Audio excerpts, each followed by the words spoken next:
نقطة ثمينة. إذا نحسبها أن تلعبون خارج أراضيكم، بس أنتم بناء على اللي شفناه في أرضية الملعب هل راضين عن هذا الأداء؟ أول شيء بسم الله الرحمن الرحيم.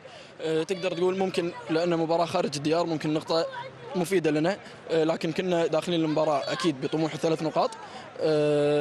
الحمد لله قدمنا أداء رجولي طوال المباراة، أضعنا الكثير من الفرص، وعلى النقيض أيضا النادي العربي كان ند كبير أكيد وأضاع الكثير من الفرص، لكن الحمد لله نقول نقطة إن شاء الله جيدة في بداية مشوارنا في البطولة، وإن شاء الله القادم يكون أفضل وأجمل إن شاء الله. بالتوفيق إن شاء الله. الله يعطيك الصحة والعافية. بالتوفيق.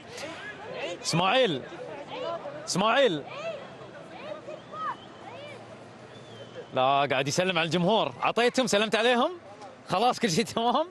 الله يعطيك الصحة والعافية. معنا اسماعيل لاعب نادي القادسية. نقطة هل تعتبر ثمينة بالنسبة لكم كونها خارج الديار وأمام نادي العربي؟ بسم الله الرحمن الرحيم. بالنسبة للمباراة لو فنيا نستحق الفوز، خاصة الفرص اللي سوينا في بداية المقابلة كنا نسجل منهم، ونظرا لقيمة الفريق العربي يعني نقطة ثمينة وجد إيجابية خارج الميدان، ولسه رجوع من توقف دولي يعني يكون هناك بعض شوي إرهاق. الحمد لله قدرنا نسير المقابلة أمام فريق كبير. نتمنى نعوضوا المباراة اللي عندنا في الدار ونحقق انتصار ونمشي بعيد في هذه البطولة إن شاء الله. بالتوفيق إن شاء الله. الله يعطيك الصحة والعافية. إذا